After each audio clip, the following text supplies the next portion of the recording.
اعوذ باللہ من الشیطان الرجیم بسم اللہ الرحمن الرحیم اللہم صل علی محمد وآل محمد وعجل فرجہ۔ درس 12 منصوبات یک مفعول به پیش از بحث پیرامون مواضع نصب اسم لازم است و علائم نصب در اقسام اسم آشنا شوید۔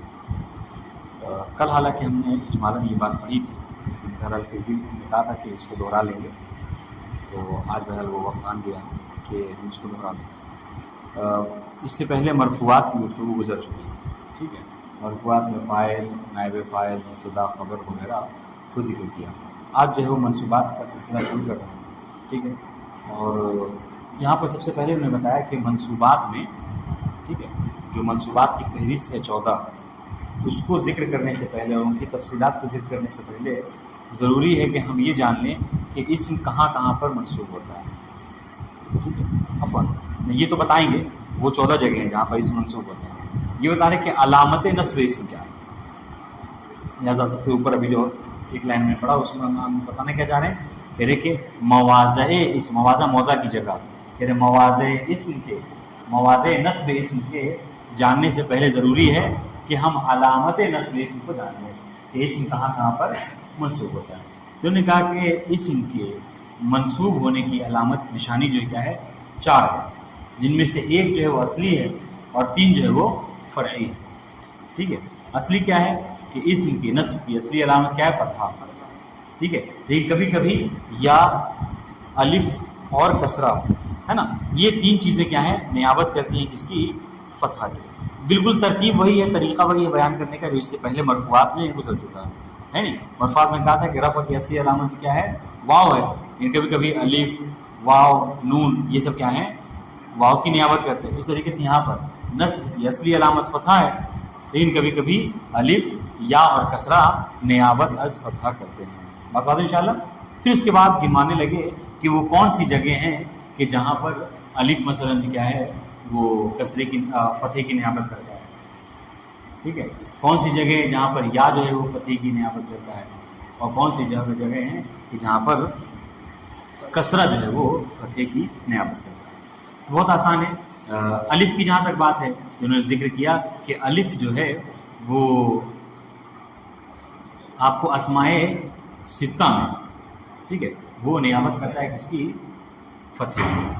اور انشاءاللہ آپ کہتے ہیں رأیت اباہ، رأیت فعل و فاعل اور اباہ مفعول به منصوب علامت نصب الف، کیوں، اس لیے کہ یہ اسماء ستہ میں سے۔ اور انشاءاللہ اس طریقے سے کسرہ بھی نیابت کرتا ہے فتح کی، کہاں پر، جمع مؤنث سالم میں، ٹھیک ہے۔ اور انشاءاللہ رأیت المسلمات، مسلمات منصوب علامت نصب، مفعول به منصوب علامت نصب میں کیا ہے، کسرہ۔ اور انشاءاللہ اس طریقے سے ایک اور بات کہ جہاں پر جو کیا ہے یا نیابت کرتا ہے فتح کی، یہ کہاں پر، یہ کہہ رہے ہیں مثنی اور جمع مؤنث، جمع مذکر سالم میں۔ بات انشاءاللہ ٹھیک۔ دیکھیے کہہ رہے پیش از بحث پیرامون مواضع نصب اسم، مواضع میں نے بتایا موضع کی جمع، موضع یعنی جگہ، مواضع یعنی جگہیں، اسم کے نصب ہونے کی جگہوں کے بارے میں بحث کرنے سے پہلے، ترجمہ واضح ہے، ٹھیک ہے۔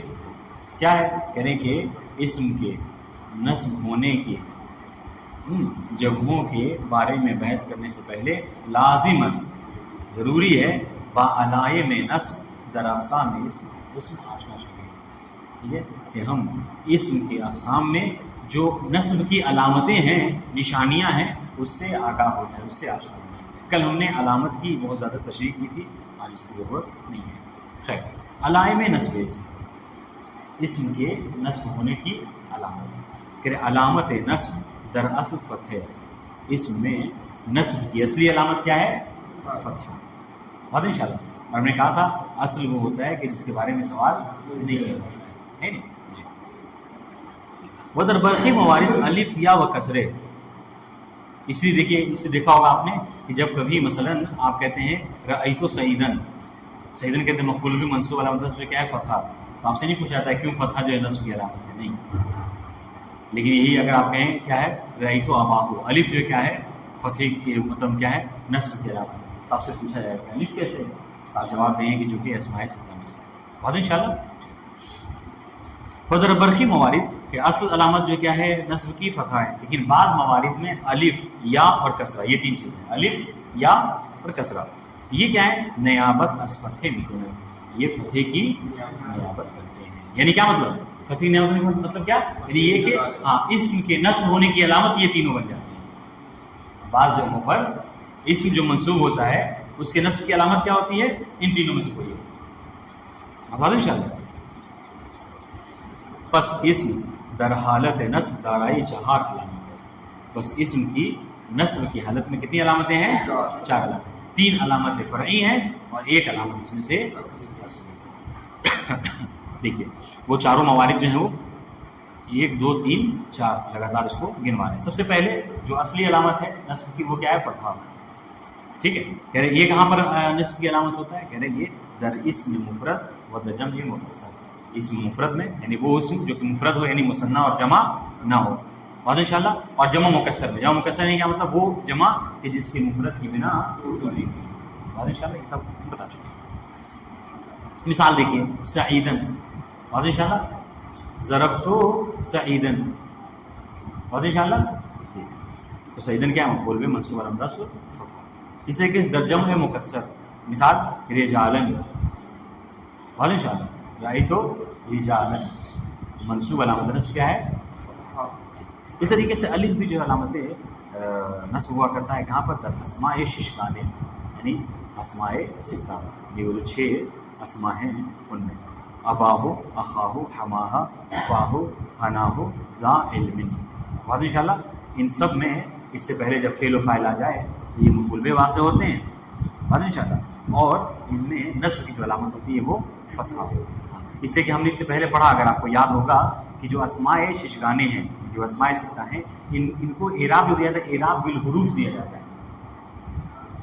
دیکھیے ابھی اوپر جو آپ نے پڑھا ہے اس کو کہتے ہیں اعراب بالحرکات، حرکات نہیں زیر زبر پیش فتحہ ضمہ کسرہ. لیکن یہ جو آپ کہتے ہیں حالت نصب میں الف کے ساتھ، حالت رفع میں واو کے ساتھ، حالت جر میں یا کے ساتھ، تو اس کو کیا کہتے ہیں، اس کو اعراب بالحروف کہا جاتا ہے. آپ دیکھیے حرف ہے، یہ الف نصب کی علامت ہے، حرف ہے کہ حرکت ہے، حرف ہے، اس چیز کو کہتے ہیں اعراب بالحروف. اس لیے کہا جاتا ہے اعراب کی 2 قسمیں، اعراب بالحرکات اور اعراب بالحروف. تو اعراب بالحروف میں اس کو اسماء ششگانے کو ذکر کیا جاتا ہے. بات واضح ہوئی میری؟ اس طریقے سے تیسری چیز جو علامت نصب ہے وہ کیا ہے، وہ یا. کہاں پر، در مثنی مؤمنین، مؤمن در جمع مذکر سالم. اس طریقے سے جمع مذکر سالم میں بھی نصب کی علامت جو یا ہے مؤمنین، رائی تو مؤمنین، بات ان شاء اللہ. کسرہ بھی نصب کی علامت ہوا کرتا ہے کہاں پر، در جمع مذکر سالم، جمع مذکر سالم، عفواً در جمع مؤنث سالم، جمع مؤنث سالم. جمع مؤنث سالم کسے کہتے ہیں، وہ جمع کی جو جمع ایسی خواتین کے اوپر جمع دلالت کرے کہ جو جمع کی صورت میں ہو، یہ 2 سے زیادہ ہو، ٹھیک ہے، اور ان کی مفرد کی بنا ٹوٹی ہوئی نہ ہو. آپ دیکھیے المؤمنات، اصل میں اس کا مفرد کیا ہے، مومنات، ٹھیک ہے، تو اس لیے دیکھیے مفرد کی بنا جو ہے کیا ہے یہاں پر نہیں ٹوٹی. واضح.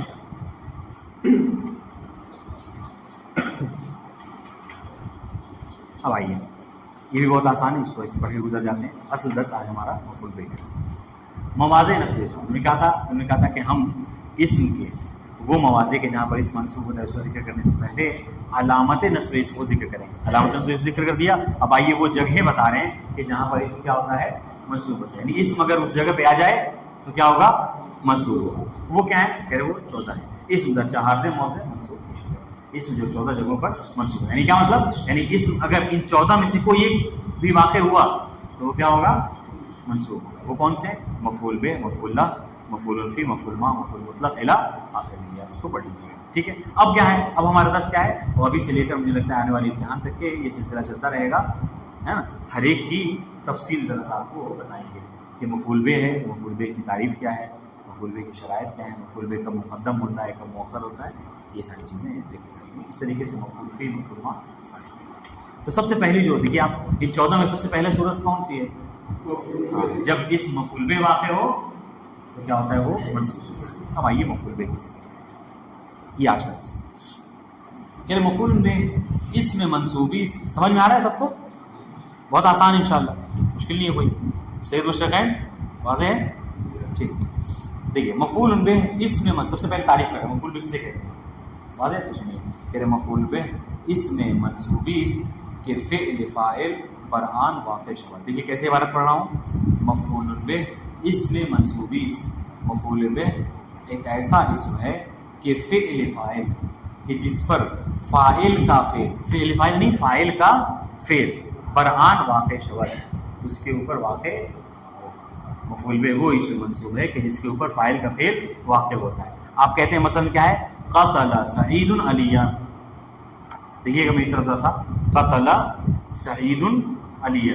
محل شاہد یہاں پر کیا ہے علیہ. علیہ مفعول بہ واقع ہوا. ٹھیک ہے. اب اس میں ہم تو مطلب یہ تو آسان ہے سب کے لیے، سب کو ترکیب کرنی چاہیے. قتل کیا ہے فعل ماضی مبنی مرفوع. ٹھیک ہے. علی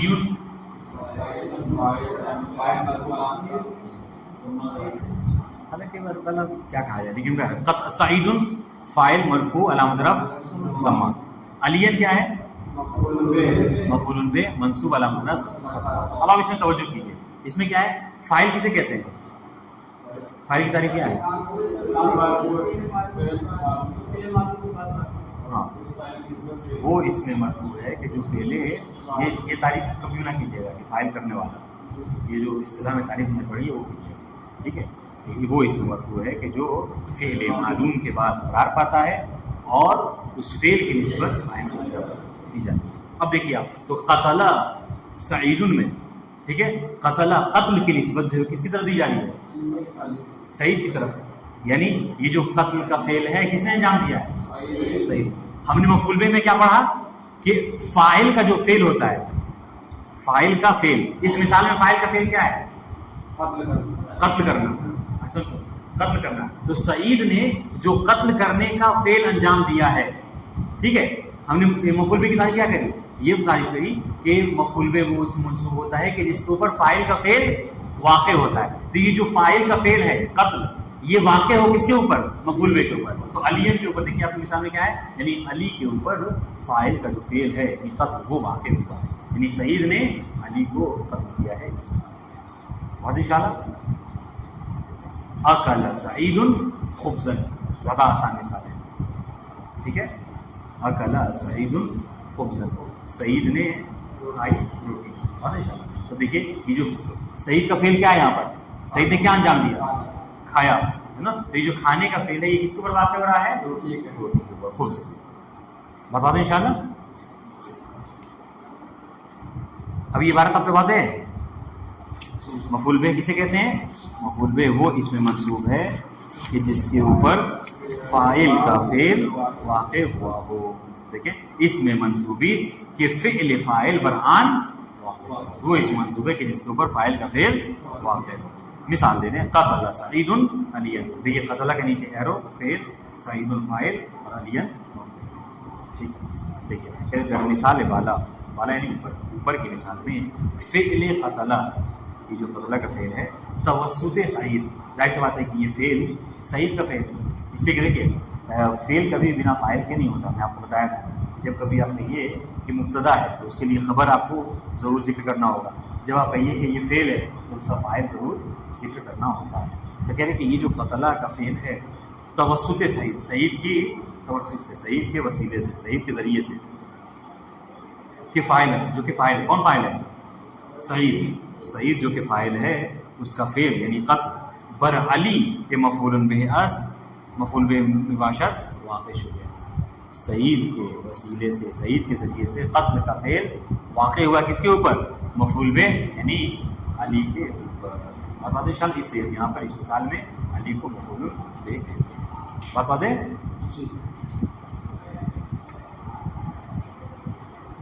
ترتیب فعل و فاعل و مفعول بہت مطلب یہ لطیف بات ہے. اس پہ ایسا غور کیجیے. ٹھیک ہے.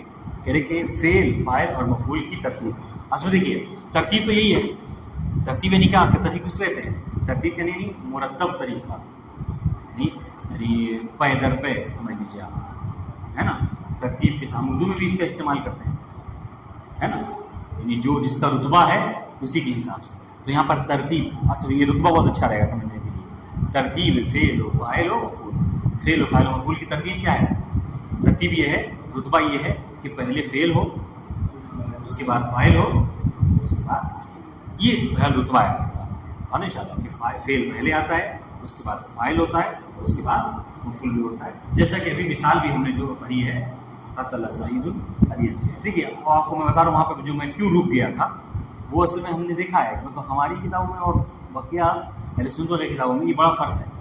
یہ سب جو مطلب بھوندی مثال ہے کہ سعید نے علی کو قتل کر دیا، تو ٹھیک ہے کہ مثلاً کیا ہے یہاں پر علی سے مراد مولا کائنات نہیں، لیکن ایک دم سے جو کہتے ہیں نا کہ تبادل ذہنی آپ اصول میں کر کے پڑھیں گے کہ جب کبھی کوئی نام آتا ہے اس کا نام سن کے انسان کا ذہن تو یہ سب. لیکن آپ ان کی کتابوں کو اٹھا کر دیے سنت وغیرہ کی وہ جو مثال وغیرہ دیتے ہیں تو اس میں جو اپنے خلیفہ وغیرہ کا نام لیتے ہیں وہ بہت اچھی اچھی مثالیں دیتے ہیں، اور یہ سب قتل واقع ہونا بھاگنا یہ سب چیزیں ان مثالوں میں استعمال نہیں کرتے. لیکن یہ ہمارے یہاں کا طریقہ یہ نہیں ہے کہ فالتو کی مثالیں اٹھا کر چپکا دیتے ہیں. مطلب یہ ہم کو پسند نہیں ہے، ایسا نہیں کرنا چاہیے. بات واضح ہوئی کیا کہنا چاہ رہا ہوں؟ حالانکہ مطلب اس کا جواب یہی ہے کہ یہاں پر علی سے مراد وہ علی نہیں ہے، لیکن پھر بھی ایک طرح سے خراب لگتا ہے پڑھنے میں. اچھا تو میں اس کر رہا تھا کہ ترتیب کیا ہے کہ پہلے فعل ہو، فاعل ہو، پھر کیا ہو بطور معمول یعنی کیا مطلب عام طور سے، معمولاً عادتاً، ٹھیک ہے ہاں. کیا کہ در جملہ ابتدا فعل سپس فاعل و پس از آن مفعول به آورده می شود. ٹھیک ہے، معمول یہی ہے یعنی جس پر عمل کیا گیا ہے، جس پر یعنی اب تک کے عمل کیا گیا ہے کتابوں میں، سمجھ رہے ہیں وہ کیا ہے؟ وہ یہی ہے کہ جملوں میں پہلے فعل ہوتا ہے، ابتدا فعل سپس یعنی اس کے بعد کیا ہے؟ فاعل کو ذکر کیا جاتا ہے، واپس اذان مفعول به آورده می شود، اور پھر اس کے بعد جو کیا ہے مفعول به کو لایا جاتا ہے. آورده می شود، آورده اس کا مصدر ہے آوردن یعنی لانا، آورده می شود یعنی لایا جاتا. ٹھیک ہے، معنی مثال دے رہے ہیں خلق اللہ العالم. دیکھ اچھی مثال ہے، اللہ نے عالم کو دنیا کو خلق کیا. ٹھیک ہے، دیکھیے خلق فعل، اللہ فاعل اور العالم مفعول. واضح انشاءاللہ. ٹھیک، ترتیب ہے کہ نہیں یہاں پر؟ جو معمول کے مطابق ترتیب ہونی چاہیے وہ ترتیب بھی ہے، پہلے فعل ہے، پھر فاعل ہے اور اس کے بعد مفعول به. سنیے نا، گاہی ممکن است مفعول به بر فاعل و یا حتی بر فاعل و فعل مقدم شد. لیکن کبھی کبھی ایسا ہوتا ہے کہ جو ترتیب ہے نا، جو معمول ہے، اس معمول کے خلاف عمل کیا جاتا ہے. ٹھیک ہے، اس ترتیب کو کبھی بگاڑ دیا جاتا ہے. یعنی کیا مطلب؟ ہم نے کہا تھا کہ مفعول به سب سے لاسٹ میں آتا ہے. کبھی کبھی ایسا ہوتا ہے کہ فعل و فاعل کے بیچ میں یعنی مقدم ہو جاتا ہے. مقدم یعنی کہتے ہیں پہلے ہو جانا. اچھا، مقدم کرنے یعنی پہلے آ جانا. تو کبھی کبھی ایسا ہوتا ہے کہ جو مفعول به جس کا معمول یہ تھا، ٹھیک ہے، جس کو ہونا تو یہ چاہیے تھا کہ وہ فاعل سے مؤخر ہو، فاعل کے بعد آئے، لیکن کبھی کبھی وہ کیا ہوتا ہے وہ فاعل سے پہلے آ جاتا ہے. تو یہ ایک بات. اور کبھی کبھی ایسا ہوتا ہے کہ نہیں، فعل و فاعل کے بیچ میں نہیں، فقط فاعل پہ مقدم نہیں ہوتا بلکہ فاعل کے ساتھ ساتھ فعل پر بھی مقدم ہو جاتا ہے. سمجھ رہے ہیں؟ فاعل نہیں بلکہ کیا ہے فعل پر بھی مقدم. بہت آسان سی مثال ہے، آپ کو یاد رہے گی ہمیشہ. ایاک نعبد، روز سورہ الحمد پڑھتے ہیں ایاک نعبد. ایاک کیا ہے؟ مفعول به مقدم ہے، اور نعبد فعل. اور دیکھ رہے ہیں تو حالانکہ ترتیب کیا ہم نے پڑھی؟ ترتیب یہ ہے کہ فعل ہو، پھر فاعل ہو، اس کے بعد مفعول به ہو. لیکن کبھی کبھی ہوتا ہے کہ مفعول به کبھی صرف فاعل پر مقدم ہوتا ہے اور کبھی فاعل اور فعل دونوں کے اوپر مقدم ہوتا ہے. بات سمجھ میں آ رہی نہیں آ رہی تو بورڈ پہ لکھ دو. کس کو نہیں سمجھ میں آ رہی؟ آپ کو نہیں آ رہی؟ وہ ہے مارکر ہے دیجیے.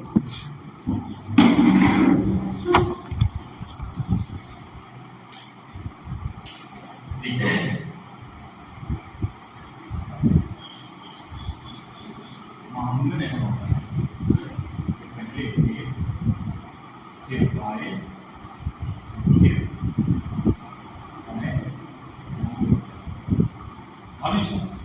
یہ رد طریقہ ہے، یعنی کیا مطلب مقام اس کا یہ ہے کہ پہلے نمبر ایک پہ فیل ہو، اس کے بعد کیا ہے فاعل ہو، پھر مفعول ہے نا. مثال ابھی پڑھی ہم نے خلق اللہ العالم، اور انشاءاللہ یہ ترتیب ہے، فعل ہو پھر فاعل ہو اس کے بعد مفعول. لیکن کبھی کبھی ایسا ہوتا ہے کہ یہ ترتیب جو ہے، ٹھیک ہے، یہ جو ترتیب ہے یہ کیا بگڑ جاتی ہے، یہ ترتیب بگڑ جاتی ہے. تو کیا ہوتا ہے یہ مفعول به جو ہے، مفعول به یہ کیا ہوتا ہے، یہ کبھی فاعل پر مقدم ہے، یہ درمیان فاعل پر مفعول به کیا ہو گیا مقدم ہو جاتا ہے. واضح انشاءاللہ. کبھی کبھی ایسا ہوتا ہے اور کبھی کبھی ایسا ہوتا ہے یہ ایک تقدیم کی ایک صورت ہے، کبھی کبھی تقدیم کی ایک صورت ہے کیا یہ کبھی کبھی کیا ہوتا ہے کہ مفعول به فقط فاعل پر مقدم ہوتا ہے، اور کبھی بھی ایسا ہوتا ہے کہ فاعل نہیں بلکہ فعل پر بھی، فاعل کے ساتھ ساتھ فعل پر بھی مفعول به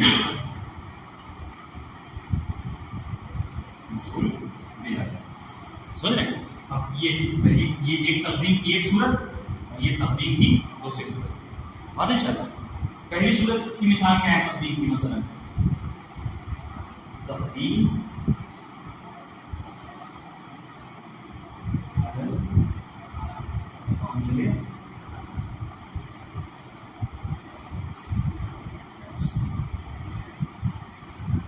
فقط فاعل پر تقدیم کی مثال. ٹھیک ہے، صرف کیا ہے فاعل کے اوپر کیا ہے تقدیم کی مثال ہے نا. کیا ہے کام دیکھیں گے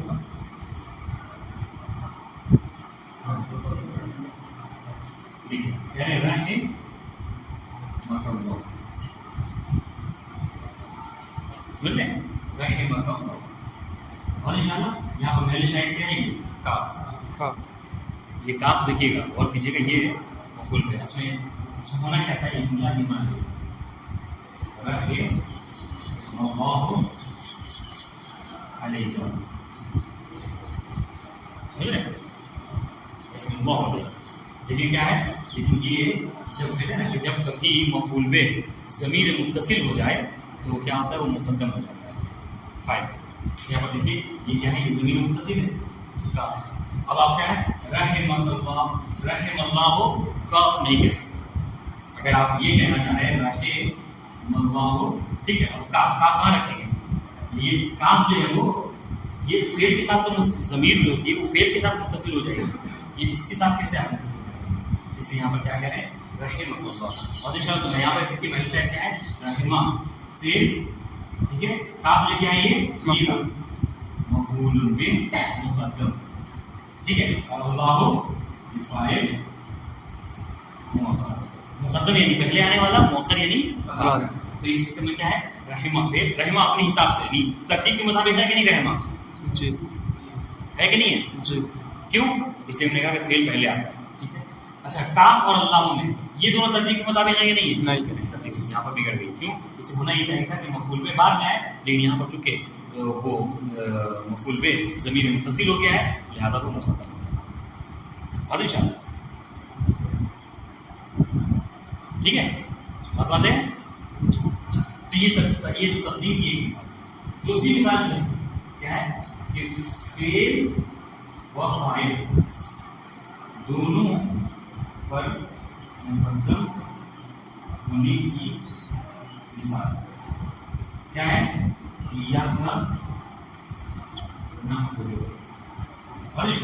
ہم کہتے ہیں کہ جب کبھی آپ کیا ہے مفعول کو حصر کرنا چاہیں، سمجھ رہے ہیں، تو اس وقت کیا ہوتا ہے مفعول کو جب حصر کرنے کی صورت ہو تب کہتے ہیں کہ آپ اس کو کیا کیجیے مقدم کر دیجیے. اصل میں ہم یہ کہہ سکتے تھے یہ جملہ اگر ایسے کہا ہے نعبدو ایاک، چونکہ یہ ضمیر منفصل ہے کوئی مشکل نہیں ہے. جیسے یہاں پر رحم اللہ علیکہ میں علیکہ پر مؤخر کرے تو کوئی مشکل نہیں ہے چونکہ ضمیر منفصل ہو گیا، ختم ہو گئی بات. یہاں پر نعبدو ایاک یہ جملہ درست ہوگا، سمجھ رہے ہیں کہ عبادت کرتے ہیں تیری. لیکن کہہ رہے اب یہ بدل کو اس کی بات ہے، بلاغت کی بات ہے.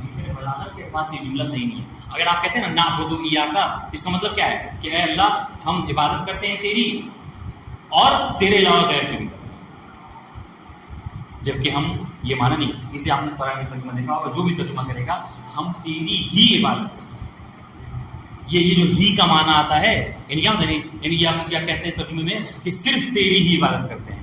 تو یہ صرف تیری عبادت کرنا یا تیری ہی عبادت کرنا، یہ معنی کہاں سے آتا ہے؟ یہ جو ہم نے ایاکا کو مقدم کر دیا اس سے آتا ہے ایاکا. اب یہاں پر ترجمہ کیا ہوگا؟ ہم تیری ہی عبادت کرتے ہیں. بتا دیں یہ بہرحال آپ کو سمجھانے کے لیے کہہ رہا ہوں. ہمیں اصل میں یہ سمجھنا ہے کہ جو ترتیب ہے وہ کبھی کبھی کیا ہے بگڑتی ہے، اور اس کی دو مثالیں. کبھی کبھی ایسا ہوتا ہے کہ مفعول بہ صرف فاعل پر مقدم ہوتا ہے، اس کی مثال دے دی، اور کبھی کبھی ایسا ہوتا ہے کہ فعل اور فاعل دونوں پر مقدم ہو جاتا ہے. یہاں پر اس کی مثال دیکھ لیجیے. یہ ایاکا کیا ہے؟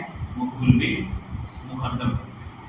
نعبدو کیا ہے؟ یہ فعل اور اس میں فاعل بھی ہے. نحنو اور زمین فعل و بات ان شاء اللہ. تو یہاں پر دیکھیے یہ مفعول بہ مقدم ہو گیا کس کے اوپر؟ فعل اور فاعل. بات ان شاء اللہ سمجھ آیا؟ جی.